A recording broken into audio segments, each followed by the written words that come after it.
Olá, estamos de volta nessa nova temporada do Gênesis e hoje fazendo um fechamento daquilo que a gente considera, como já dito no último episódio, o fechamento do primeiro círculo concêntrico das narrativas de Gênesis. O que nós estamos querendo dizer com isso? Nós comentamos no episódio passado que Gênesis utiliza de um expediente muito interessante, que é fazer uma narrativa completa, como se fosse um círculo, aí completa o círculo. Depois ele repete a mesma coisa, mas acrescentando novos elementos. Depois repete, acrescentando novos elementos. Então você teria uma série de círculos cada vez mais se ampliando, desenvolvendo aquele tema que está em estado de semente. E essa ideia de semente é muito interessante para a gente entender isso. É como se você, na semente, tivesse todas as potencialidades que vão aflorar, que vão se desenvolver na árvore. Esse é o sentido. Não é por outra razão que Jesus chega até mesmo a utilizar esse símbolo da semente para falar de realidades que demandam tempo para serem concretizadas, como no caso do reino de Deus. Então tudo isso está conectado. Aqui fecha-se o primeiro círculo concêntrico, o menorzinho de todos, mas o fundamental, aquele que contém tudo. Então nós poderíamos dizer que do capítulo 1, versículo 1 de Gênesis, até o capítulo 2, versículo 4, então pegou um pedacinho do capítulo 2, isso é bom para mostrar para a gente como que essa divisão em capítulos e versículos, às vezes ela é artificial, porque ela não obedece à estrutura do texto, e ela foi colocada lá por volta do ano 1600, porque o texto original mesmo não tem essa divisão, ele segue direto, só tem consoante e segue na sequência sem divisão. Essa divisão ela é posterior e nem sempre ela atende à estrutura literária mesmo do texto, porque ela tem a ver com a visão de quem está fazendo a divisão, daqueles que fizeram a intervenção. Como isso se tornou uma convenção internacional, não justifica hoje mudar, porque senão você constrói uma tradução, uma Bíblia, que ninguém vai conseguir dialogar.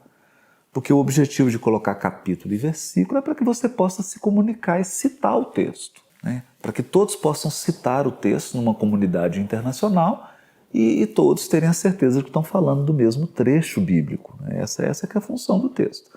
Mas aqui a gente já vai vamos nos libertar disso.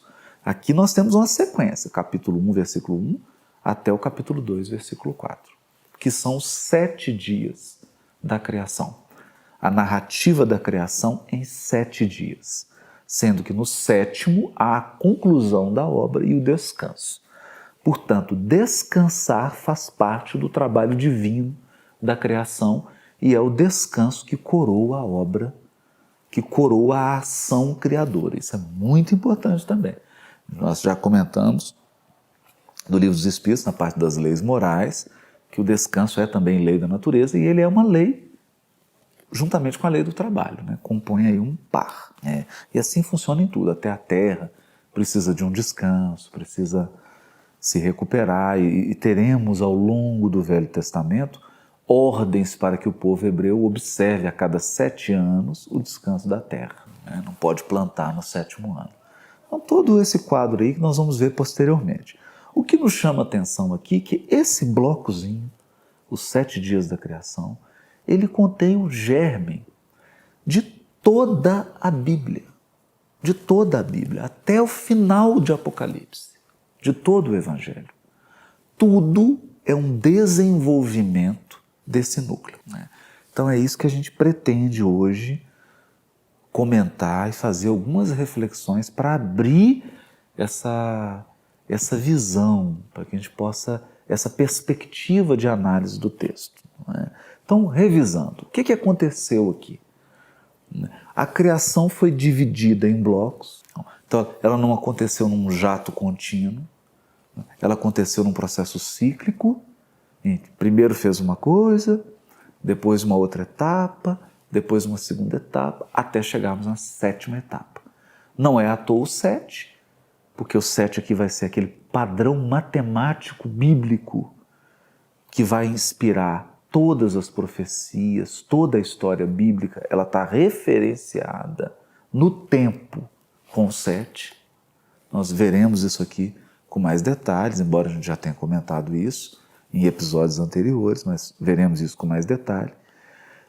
E também ela mostra as sementes que vão se desenvolver. Então, vamos rever isso aqui. O que esse bloco literário básico, essa pedra fundamental, nos mostra? Nos mostra, no topo da etapa criadora, que é o 6º dia, aquela espécie que é capaz de reconhecer-se e reconhecer a Deus, que é a espécie humana, que é o Adão. É o homem, mas não no sentido de homem em oposição à mulher, gênero, não é isso. O homem no sentido de ser humano, né? Do ser humano, em comparação com as demais espécies. Quer dizer, essa espécie biológica, que é o ser humano, é o capaz de refletir sobre ele mesmo, fazer escolhas, portanto ele tem o livre-arbítrio e ele é capaz de reconhecer um Criador. Como ele reconhece a si mesmo e ele reconhece um Criador, que é o outro, há a possibilidade de relacionamento. E esse é o tema bíblico. Então, se a gente pudesse, assim, resumir em meio segundo do que a Bíblia fala. Qual que é o tema da Bíblia? Ela fala sobre relacionamento. Mas relacionamento conjugal? Relacionamento de amizade? Ela fala do relacionamento que é a base de todos os outros relacionamentos, que é o relacionamento da criatura com o Criador. Essa é a questão. De um lado o Criador, do outro a criatura e a relação entre eles. Essa relação nós podemos dar o nome de religião, de religiosidade, de espiritualidade. Aí é questão de terminologia, de gosto, né? Mas é relação. E na moldura da narrativa, nós temos um Criador que prepara todo o cenário, todos os elementos, desde o sol, a lua, as estrelas, a terra, a vegetação, as demais espécies animais, os rios, os mares, tudo é um cenário, uma composição, um ambiente pedagógico para que essa espécie, esse ser, se desenvolva e siga um traçado.